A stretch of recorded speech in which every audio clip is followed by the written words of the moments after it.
In an age where concepts of retro and vintage are heavily sought after, where tokens of 80s and 90s nostalgia fetch high values, why do we still think in terms of new and used? How many times have you seen something and said to yourself, "That's new to me"? Hi, I'm Dayglow80, and I'm reviewing some of the things current or age that I've come across in what limited travels I've taken. Come check out what's new to me, and you might find out something new for you.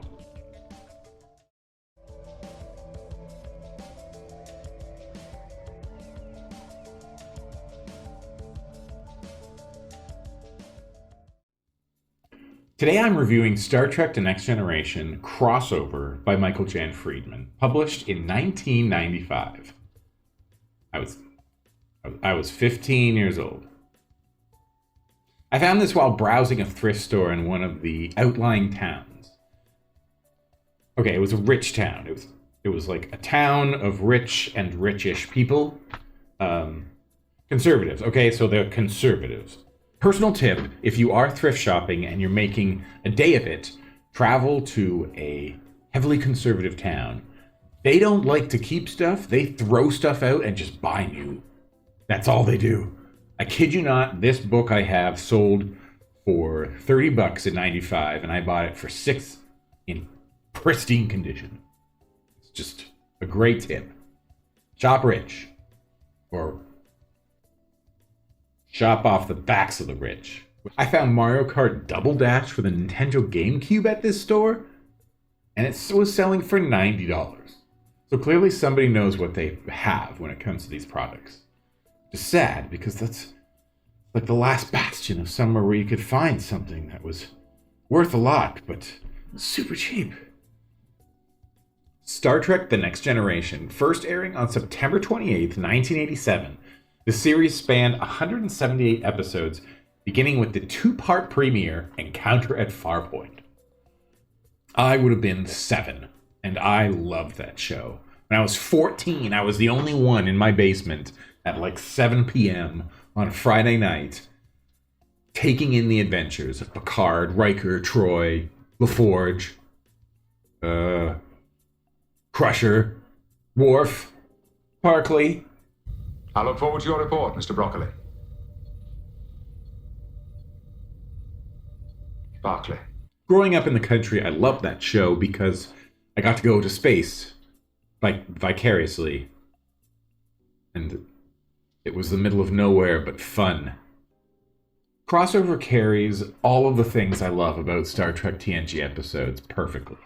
While clashing and blending popular characters from the original series, the canon timeline of this story is set after the events that ended the series in its 7th season. Exactly.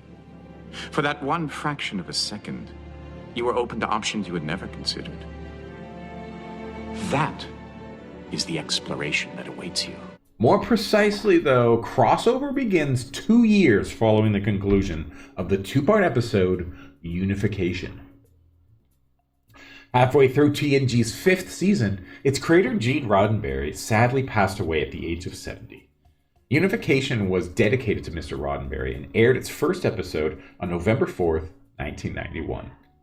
3 weeks ago, one of our most celebrated ambassadors, an advisor to Federation leaders for generations, disappeared. A defection.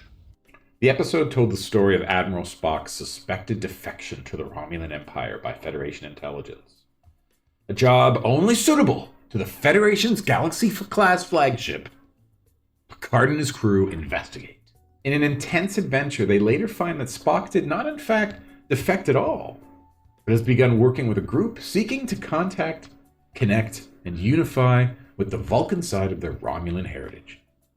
I don't want to give anything else away, as this is one of my favorite episodes of the entire series. Hey, that's a new video idea.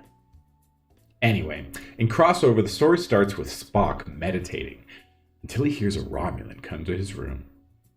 There's a scuffle and a fight. What we think is an action-packed beginning is, only we find that it's only training at this point. Spock seems to be teaching a group of the Romulan underground about control of their emotions and the teachings of Surak. They're on a Romulan-occupied planet, Constanthus, which we later find out literally means crossover. Ultimately, Spock and his students are captured by Romulan troops, and then surprise, surprise, an overbearing Romulan general uses the capture in a plan that hopes to see him honored, maybe promoted. Funny thing is, the Romulans have no idea who they've captured other than a gang of unificationists. When word gets to the Federation, it spreads across the galaxy, first to the ear of Ambassador McCoy from Federation intelligence, and later picked up on subspace channels by Captain Montgomery Scott, while he continued to wander Federation space in a borrowed shuttle. The very same fans will recognize at the end of the episode Relics.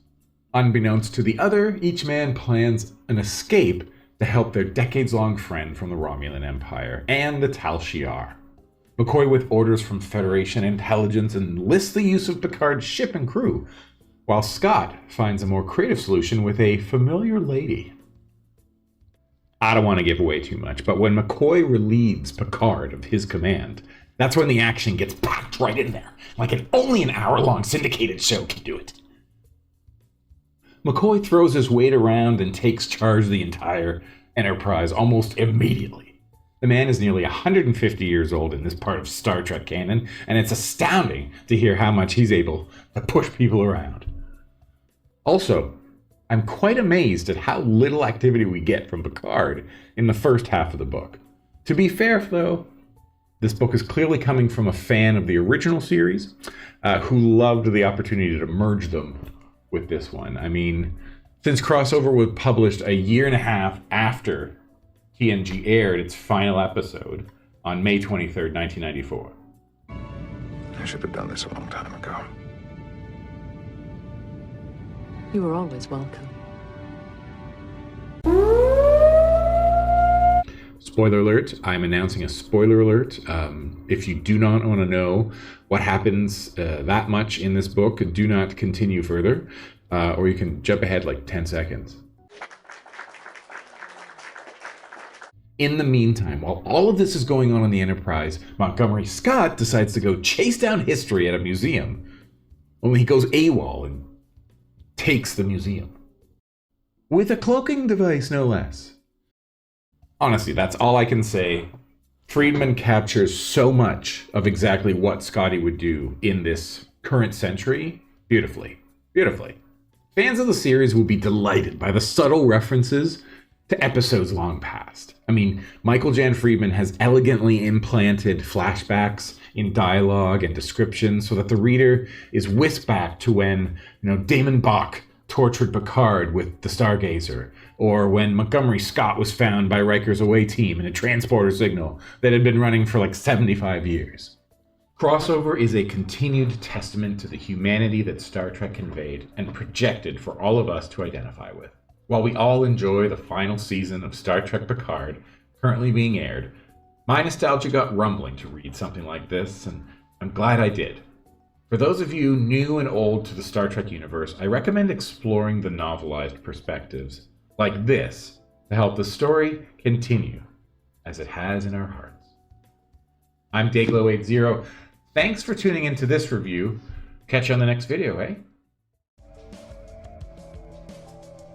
If you liked today's video, like, subscribe, hit the bell, do the things, find out where I am. I'll be coming back with more.